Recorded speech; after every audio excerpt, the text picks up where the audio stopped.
आज हिमाचल का बजट पेश किया जाएगा। मुख्यमंत्री सुखविंदर सिंह सुक्खू बतौर वित्त मंत्री बजट पेश करेंगे। हिमाचल की जनता की उम्मीदों का बजट आ जाने वाला है। इसी बीच बड़ी खबर आपको बता दें, हिमाचल विधानसभा के बजट सत्र का आज चौथा दिन और आज सीएम सुखविंदर सिंह सुक्खू बतौर वित्त मंत्री बजट पेश करेंगे। इसके बाद आपको यह भी बता दें कि 20 तारीख से 29 मार्च तक बजट पर चर्चा होगी और 29 मार्च को बजट पारित किया जाएगा। तो ये बड़ी खबर आपको बता रही है। हिमाचल का आज बजट पेश होने जा रहा है। हिमाचल की जनता की उम्मीदों का ये बजट, हिमाचल विधानसभा के बजट सत्र का आज चौथा दिन है और आज ही मुख्यमंत्री सुखविंदर सिंह सुक्खू बजट पेश करेंगे। मुख्यमंत्री सुखविंदर सिंह सुक्खू बतौर वित्त मंत्री बजट पेश करेंगे। इसके बाद 20 से 29 मार्च तक बजट पर चर्चा होगी और 29 मार्च को बजट पारित किया जाएगा। तो ये बड़ी खबर आपको बता रही है। हिमाचल विधानसभा के बजट सत्र के चौथे दिन आज मुख्यमंत्री सुखविंदर सिंह सुक्खू बतौर वित्त मंत्री बजट पेश करेंगे। तो आज हिमाचल का बजट आने वाला है, जनता की उम्मीदों का बजट है। तो ऐसे में जनता को क्या उम्मीदें हैं इस बार के बजट से, आपको बताते हैं। हिमाचल के युवाओं को बजट से रोजगार की उम्मीद है। इसके अलावा देखिए, हर वर्ग को उम्मीद है इस बार के बजट से। कांग्रेस ने अपने कार्यों में 1 लाख रोजगार की बात कही है और ऐसे में अब उम्मीद रोजगार की है युवाओं को। दिहाड़ीदार मजदूरों को उम्मीद है कि उनकी दिहाड़ी में वृद्धि सरकार कम से कम इस बजट के जरिए उसका घोषणा करेगी। कर्मचारियों को उनकी वेतन विसंगति का हल निकलने की उम्मीद है। साथ ही साथ आप देखें कि किसान बागवानों को भी प्रदेश सरकार से बड़ी उम्मीद है और आस लगाकर बैठे हैं किसान और बागवान, क्योंकि बड़े वादे सत्ता में आने से पहले किसानों और बागवानों को लेकर भी किए गए थे। पैकेजिंग मटेरियल पर कम हो टैक्स, ये आज किसानों और बागवानों को उम्मीद है। नशे के खिलाफ ठोस कदम उठाए जाने की उम्मीद भी है, क्योंकि नशे के खिलाफ हालांकि अभियान भी चल रहा है, लेकिन नशे को रोकने के लिए कोई ठोस कदम उठे जाएंगे। सड़कों को मजबूत और ग्रामीण क्षेत्रों तक रोड नेटवर्क बनाने की जरूरत है। पर्यटन को विकसित करने के लिए ठोस पॉलिसी की जरूरत है, क्योंकि पर्यटन एक बहुत बड़ा सेक्टर हिमाचल प्रदेश में है, तो उसको लेकर भी उम्मीद है। उद्योगों को हिमाचल में स्थापित करने के लिए अनुकूल माहौल बनाने की उम्मीद है, यानी कि बिजनेसेस आए, ज्यादा से ज्यादा उद्योग आए, उसके लिए एक अनुकूल वातावरण बने, इसकी उम्मीद है। ग्रामीण महिलाओं को सशक्त बनाने के लिए ठोस नीति की जरूरत। मनरेगा में रोजगार गारंटी के दिनों में बढ़ोतरी की जरूरत है और इसकी उम्मीद भी है। इसके साथ ही हिमाचल के युवाओं को बजट से रोजगार की उम्मीद है, यानी कि हर एक सेक्टर को आज के इस बजट से बहुत सारी उम्मीदें हैं। 10 गारंटी दी गई थी सत्ता में आने से पहले कांग्रेस की ओर से, ऐसे में ये पहला बजट आ रहा है, तो इस पहले बजट में कितना उन 10 गारंटियों को पूरा करने की तरफ सरकार ध्यान केंद्रित करती है, ये भी देखना होगा। प्रदीप ठाकुर हमारे साथ शिमला ब्यूरो इस समय लाइव जुड़े हुए हैं। प्रदीप, देखिए, एक तरफ तो वो 10 गारंटी जो सत्ता में आने से पहले कांग्रेस की ओर से की गई थी, उसको पूरा कैसे करेगी और उसको लेकर बजट में क्या कुछ लेकर आती है सरकार, उस पर तो जनता की निगाहें हैं ही। लेकिन 2024 साल आगे है, यानी कि आम चुनाव होंगे, तो ऐसे में कहीं ना कहीं हिमाचल सरकार को यह भी देखना है कि बजट तो बन रहा है, लेकिन आगे के चुनाव को पर भी ध्यान रहेगा जाहिर तौर पर। तो क्या चुनाव की झलक दिख सकती है? क्या इन 10 गारंटियों को पूरा करने पर केंद्रित रहेगा सरकार का बजट? किस तरह से नजर आ रहा है अभी तक कि बजट से क्या उम्मीद लगाए जनता?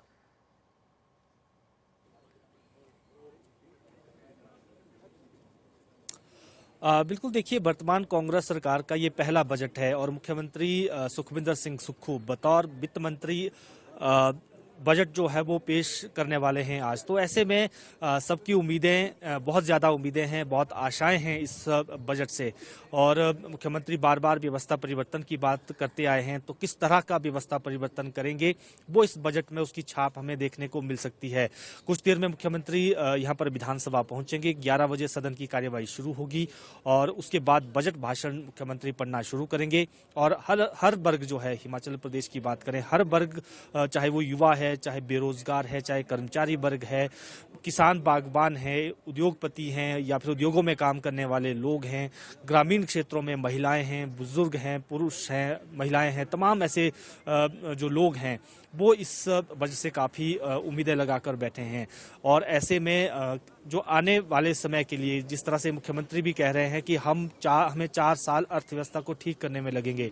अगर अर्थव्यवस्था वास्तव में बदहाली की कगार पर पहुंच चुकी है तो वो 4 साल का विजन क्या होगा वो इस बजट में देखने को मिलेगा। हालांकि अगर हम बात करें हिमाचल प्रदेश की, तो यहाँ का राजकोषीय घाटा बहुत ज्यादा रहता है।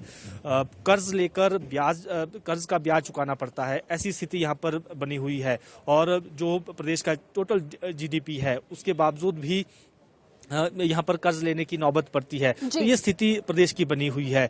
पिछली बार की अगर बात करें तो 65,000 करोड़ का प्रदेश का बजट था, लेकिन इस बार की बात करें तो 75,000 करोड़ का कर्जा हो चुका है। तो आप ये मानकर चल सकते हैं कि जो प्रदेश का बजट का आकार है उससे ज्यादा तो कर्ज हो गया है। अब इस कर्ज को कैसे कम किया जा सकता है, इसके लिए रिसोर्स मोबिलाइजेशन के लिए मुख्यमंत्री क्या सोच रहे हैं, क्या विजन लेकर आगे बढ़ रहे हैं, इस पर सबकी निगाहें रहेंगी और वो दिखेगा भी कि बजट में किस तरह की घोषणाएं मुख्यमंत्री करते हैं। लेकिन इसके साथ साथ जो रिसोर्स मोबिलाइजेशन को लेकर जिस तरह से बात चल रही है, हालांकि केंद्र पर भी हिमाचल निर्भर रहता है, लेकिन फिर भी हिमाचल अपने स्तर पर किन सेक्टर को ज्यादा बढ़ावा दे सकता है।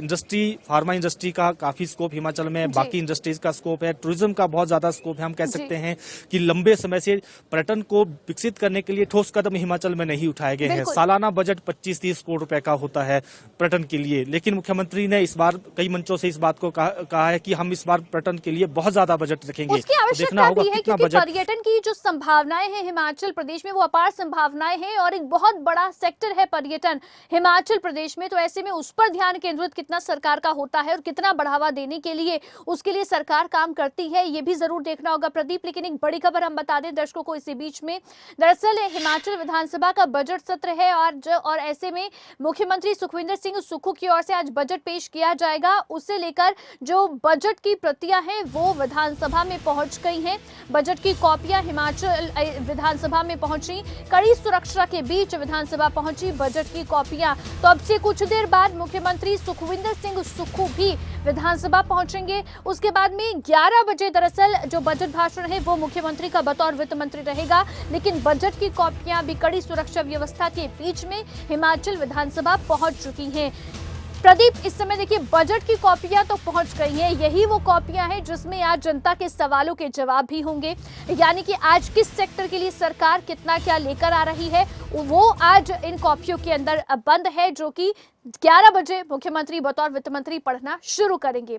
लेकिन हम बात करें देखिए महिलाओं के सशक्तिकरण की, क्योंकि सत्ता में आने से पहले कांग्रेस ने वादा किया था 1500 रुपए महिलाओं को हर महीने दिए जाएंगे। अभी तक हालांकि वो वादा पूरा नहीं हो पाया है, महिलाओं के सशक्तिकरण की बात थी। तो क्या आज के इस बजट में उसे लेकर भी सरकार की ओर से कुछ कहा जाएगा? साथ ही साथ 2024 को देखते हुए भी क्या उसकी झलक भी दिखेगी? क्योंकि कहीं ना कहीं देखिए जिस मोमेंट पर हिमाचल में कांग्रेस की सरकार बनी, कहीं ना कहीं कांग्रेस को एक जीवन दायिनी देने वाला वो पल रहा हिमाचल में सरकार बनना। कांग्रेस के लिए किसी संजीवनी बूटी से कम नहीं। उसके बाद आम चुनाव है वो जीतने की कोशिश भी रहेगी। तो क्या उसकी झलक भी दिखेगी इस बार के बजट में?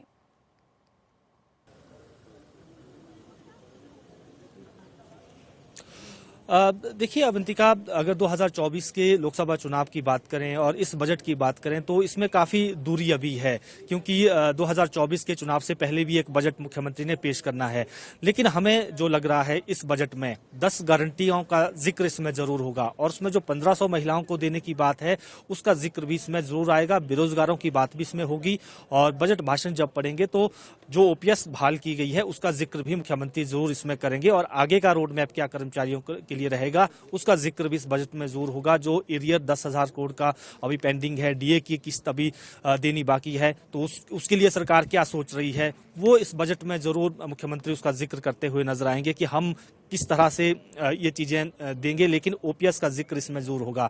जहां तक 1500 महिलाओं को देने की बात है, ये एक बड़ी गारंटी थी कांग्रेस पार्टी की और इसके दम पर चुनाव लड़ा गया है। हर गली मोहल्ले में जहां भी इनके नेता गए उस दौरान इसी बात का जिक्र किया गया कि हम 1500 रुपए हर महिला को देंगे जब सत्ता में हम आएंगे। तो ऐसे में उसको लेकर कैबिनेट सब कमेटी भी बनाई गई। कैबिनेट सब कमेटी ने अपनी रिपोर्ट भी तैयार कर ली है और इसको लेकर भी जो इस कैबिनेट सब कमेटी के चेयरमैन बनाए गए हैं कर्नल धनीराम शांडिल, उन्होंने भी उस वक्त इसका जिक्र किया कि हम इसको बजट में जो है हम इसको रखेंगे इस पूरे के पूरे इसी जो गारंटी को, और इसके साथ साथ जो ग्रामीण विकास विभाग पंचायती राज विभाग है वो भी एक स्तर पर काम कर रहा है, और उसमें खास तौर पर ग्रामीण महिलाओं की आजीविका सुधारने की दिशा में उन्होंने एक प्रपोजल तैयार किया है। संभवतः वो भी इस बजट में देखने को मिलेगा कि किस तरह से ग्रामीण महिलाओं की आय को बढ़ाया जा सकता है, गाँव में रोजगार कैसे पैदा किया जा सकता है। मनरेगा जो दिहाड़ी है उसमें जो अभी तक 100 से 120 दिन का समय है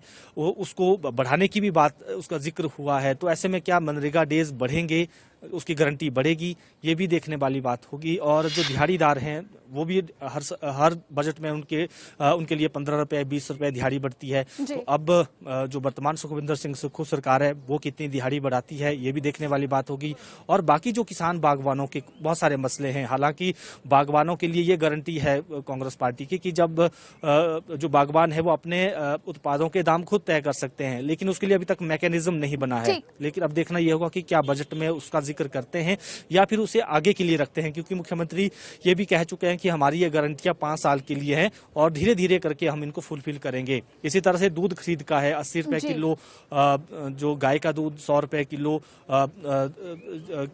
जिस तरह भैंस का दूध ये खरीदना है। तो इसको लेकर भी पशुपालकों के लिए, किसानों के लिए, बागवानों के लिए क्या कुछ सरकार की ओर से आज प्रावधान किया जाता है बजट में, ये जरूर देखना होगा। और हो सकता है कि इनके ऊपर ध्यान केंद्रित भी रहे। लेकिन प्रदीप देखिए, एक सवाल और यहाँ पर कि देखिए, एक बात हो गई रोजगार की कि रोजगार सृजन के लिए सरकार क्या करती है। दूसरा सवाल है कि भर्तियां, जो प्रदेश में भर्तियां इतने लंबे समय से रुकी हुई हैं किसी न किसी वजह से, और अभी हाल ही में हमीरपुर में दरअसल उसको अभी भर्तियां जो हैं वो आगे सरकार कैसे करने वाली है, उस सवाल का जवाब भी क्या आज इस बजट में मिलेगा? क्या सरकार उसे लेकर भी आज बजट के अपने संबोधन के दौरान मुख्यमंत्री कोई जवाब उसको लेकर भी दे सकते हैं, क्योंकि इंतजार युवाओं को उन भर्तियों का भी है जो लंबे समय से रुकी हुई है प्रदेश में।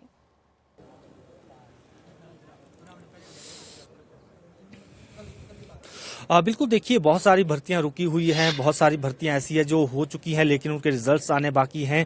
और जब हमीरपुर का कमीशन भंग किया गया था कर्मचारी चयन आयोग, उसके बाद से ही जो युवा भी हैं वो संशय में है कि हम आगे अब किस तरह से आगे बढ़ेंगे, आगे क्या होने वाला है। हालांकि ये सारा कामकाज जो हिमाचल प्रदेश लोक सेवा आयोग है उसको दिया गया है, लेकिन फिर भी आयोग पर प्रेशर ज़्यादा हो जाएगा। तो फिर भी इसके लिए एक ऐसी कोई निष्पक्ष जो संस्था है वो होनी चाहिए जो चुनाव करवा सके, जो पेपर्स करवा सके। तो ऐसे में ये बात तय है कि इस जो बजट है इसमें इसका जिक्र जरूर होगा कि बेरोजगारों के लिए जो रोजगार देने के लिए, उनके बेरोजगारों के रोजगार के चयन के लिए जो चयन आयोग है वो किस तरह का चयन आयोग है, क्या बॉडी ऐसी बनाई जाएगी राज्य सरकार की तरफ से ताकि निष्पक्षता के साथ ये पूरे के पूरे पेपर हो सके, पेपर लीक जैसी घटनाएं ना हो। तो इसका जिक्र इसमें जरूर होगा। जो 3 महीने में बड़े फैसले राज्य सरकार ने लिए हैं, सुखाश्रय की बात होगी, इसी तरह से पेपर भर्ती लीक को खुलासा करने का जिक्र होगा, ओल्ड पेंशन स्कीम बहाली का जिक्र होगा